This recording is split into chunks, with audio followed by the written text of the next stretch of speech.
Hello again, my fellow cell members. A very warm welcome, and we're going to continue this time with the second part of our teaching on Saint Joseph, inspired by Pope Francis' apostolic letter, Patris Corde, with a father's heart. And just to briefly remember what we did last time, we explored the idea of Saint Joseph as an inspiration for Christian living, as an intercessor for us.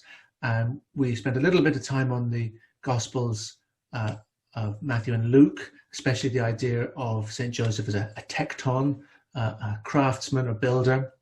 And we finished with the thought of St. Joseph as a hidden presence, and thinking about those, particularly in the time of pandemic, who do jobs that we may not normally see. So hello again, Father Victor. I thought this week you've chosen the two questions. What sort of father was Saint Joseph, and how did he accomplish his mission? I think, Aidan, before we address these two questions, perhaps I would like to qualify and explain the theme we have chosen, you and I. Joseph, a chaste servant. And I would like to qualify the word chaste, and of course, based and rooted based on the apostolic letter. When the Pope says chaste, he is referring the word chaste is an antidote to possessiveness. So Joseph exercised his service, his ministry as father of Jesus in a non-possessive, non-proprietorial way, which means true love is not a possessive love. So in other words, Joseph, yes, looked after him, but he never considered Jesus as his own property. That's what I mean when I say chaste father. So, and as we all know, overprotective love, what I call it also proprietorial love, what does it do? It chokes the other. And as a result, of course, we are not allowing the other to flourish and to develop. So that's what I mean. And that's what Pope Francis, of course, means by the word chaste. That's a lovely introduction, Father. I thought what we might do is Pope Francis divides the letter into various sections about the kind of father St. Joseph was. So I thought I might just mention the 6 headings and then see if you might want to reflect on any of them. So he starts by calling St. Joseph a tender and loving father. I think Pope Francis, I've got a text here in front of me, he bases this on that key text taken from the prophet Hosea, one of the best texts we have got in the Old Testament, actually, chapter 11, verses 3-4. And, he considers Joseph as a tender and loving father, which means Joseph has recapitulated, summed up, restated the role of God the Father towards his son, the nation of Israel. And allow me actually to quote this passage, my summary from Isaiah. What does it mean? Namely, Joseph taught him how to walk, and to walk, even in Hebrew, halach, means also to behave in a moral way. Took him by his arms, as you do, Aidan, and every other father does. He led him, it is quite emotional and poignant, he led him with cords of kindness, with bands of love. God towards Israel, and similarly Joseph towards Jesus. He bent down, stooped down, and that's what it means by tender and loving father. We have this image of God as faithful to Israel and obedient to his promises, and the next section is Saint Joseph as an obedient father. I mean, I think let's face it, and this is not a eulogy.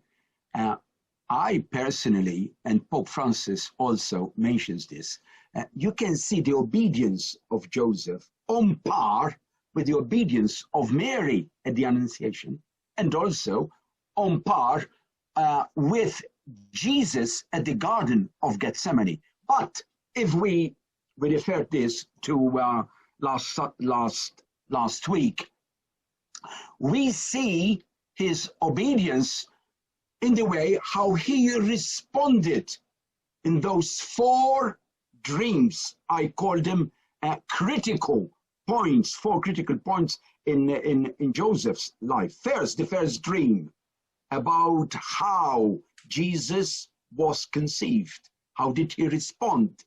Secondly, the second dream that Matthew has given us, how he migrated to Egypt. Migration. Joseph was a migrant. Let's face it, the family were migrants. Also, after Herod the Great's death, he again in a dream, he went back to the land of Israel. But there is the 4th dream. When he knew that Herod the Great's son succeeded him, Archelaus, what did he do? He went and settled in Nazareth. So yes, these 4 dreams, the dreams, as we all know, in the Bible, are medium or media, I call them, to make God's will revealed. And no, so God's will was revealed to Joseph through these 4 dreams, and he said, "Fiat, thy will be done," as Mary did and his son did in the Garden of Gethsemane. So we have an obedient father, and related to that, I think you've already mentioned the flight to Egypt. The next heading was an accepting father. That's very important because that resonates with my life, actually. Nobody, as far as I know, I think Pope Francis says it as well, no one is born a father. We become fathers, isn't it? And we are not just. What does it mean to be a father? Accepting father. When you take responsibility, everyone who takes responsibility of the other is a father to him. Now, let us see Joseph. Joseph, how did he respond to that first dream when to the Annunciation? He accepted it, but I'm sure that he didn't understand the whole picture, the bigger picture. And he accepted it. When we accept our history, means we need not just resignation, we grin and bear it. That's not Christian realism. Christian realism means you accept it, you embrace it, you take responsibility of it, and allow it to become part and parcel of your history. And that's what Joseph was. He accepted, despite the fact that he didn't understand the whole picture, but accepted it actively with courage and hope. And you mentioned courage there. The next section is a creatively courageous father who turned a stable into a welcoming home for the Son of God. Precisely. This is another image, isn't it, of Joseph, and we see his creativity and also his courage in 2 instances. First, when they went to Bethlehem, and there was no room, there was no place in the guest room, you know. What did he do? There was no room, especially for them. He was so creative that he changed a feeding trough into the manger, you know, into a place for the Son of God. So you are saying here, you are looking, you know, at Joseph as someone creative, and which means he had a problem, he had a challenge, but the challenge, he has changed it into a possibility by trusting always in the divine providence. That's when we change, when we make this transition from a challenge, from a problem to a possibility of making it a possibility of encounter with God. And the second instance, also again in the dream, he was warned in a dream that the child was faced with imminent danger by Herod the Great. What did he do? He got up, rose, and went to Egypt. So this is the creativity with fortitude, with courage. And fortitude, and not just courage, fortitude, because he was spirit-led. Very good. And then the creativity leads to the next section in the letter, which is a working father. If you'll forgive me, we spent time last week talking about the tecton, so we'll maybe leave that for this week. But if people in cells want to talk, for example, about rerum novarum, the very important foundation for Catholic social teaching, that might be a nice thing to do. I mean, since the first social encyclical by Pope Leo XIII, Rerum Novarum, new things that was, as far as I know, was issued in May 1891, 15th of May.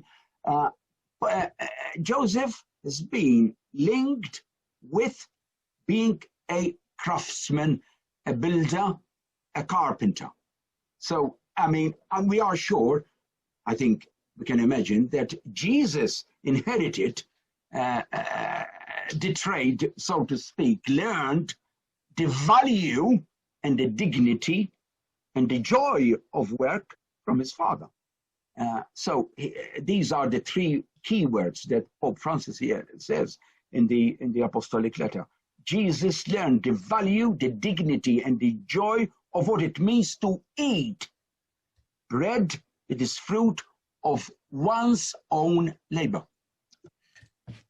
Very good. And then the last one was another topic we dealt with last week, was a father in the shadows. And this notion of fatherhood as rooting us, you know, in places we might not have expected. And Pope Francis, as you've alluded to, mentions here that fathers are born, not born, but made. But made, yeah. Fathers in the shadows. Because why was he in the shadow? Because he was a shadow father. And a shadow father means someone who is pointing to his fatherhood to the real fatherhood. And the real fatherhood was,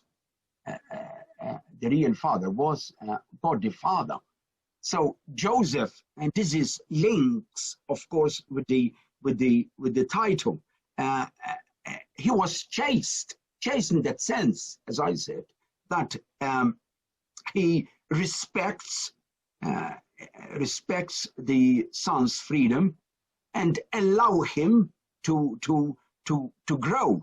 And this is the exercise, as Pope Francis says, in every exercise of our fatherhood, we should always keep in mind that it has nothing to do with possession, but rather a sign pointing to the greater fatherhood. So even being a father, my spiritual father, that's not I am possessing the parish, or the parish is my property, I am possessing it. I should reflect the real fatherhood in my ministry, how God the Father treats humanity. So much so, let us say it, God the Father treats humanity with freedom. He allows us to do anything, whatever we want, even to the expense of rebelling against him. And he allows us, and this is the concept of fatherhood. You know, he allows us to set ourselves against him. That's how true love is defined. And similarly, Joseph reflected this. He was indeed a father in the shadows. And we will maybe draw it to a close there, Father, but it does strike me, maybe in our cell meetings, we might like to pray for all the various types of fatherhood in the church. Or we have popes, papas, abbots, abba, parish priests, fathers, and in the wider world, maybe it strikes me that I'm not one for thinking of politicians as fathers of the nation, but it did strike me that the new president of the United States is under the patronage of St. Joseph. So we might like to pray for all politicians as well. And so, you know, we mentioned the shadows, and they might not be the places we expected to live out our fatherhood. But you've left us with two questions that we might like to consider in ourselves. How would I respond and react if my plans, expectations, and wishes failed to come to fruition? And have I accepted and embraced my personal history? I think that's of the essence in our Christian, I would say, genetic build-up. How we respond. Do we respond with anger? Of course, initially, yes, but is it deep-seated anger? Frustration? Disappointment? How are we living? Are we continually living with anger and disappointment, or have we accepted and embraced my personal history? And that's the way forward to growth, isn't it? So it's not, as Pope Francis says, God can make flowers spring up from stony ground, despite perhaps my initial disappointments. I will finish with this, with something which is, you know, I never thought before my ordination I would end up as ministering to people in a parish, and certainly not as parish priest, because I thought I would come here to England, and I'm still here after 34 years, to come here, study, and go back home. But God had other plans for me. So how we are responding, you know, that was my plan, but how do we respond when our plans do not come to fruition? Anger, disappointment.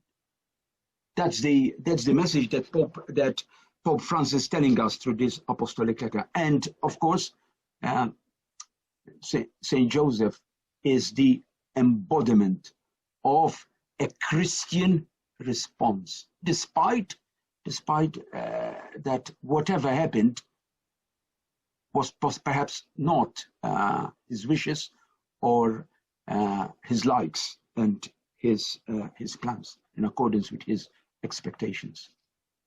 God bless. Should we do, yep. Thank you, Aidan. Not at all.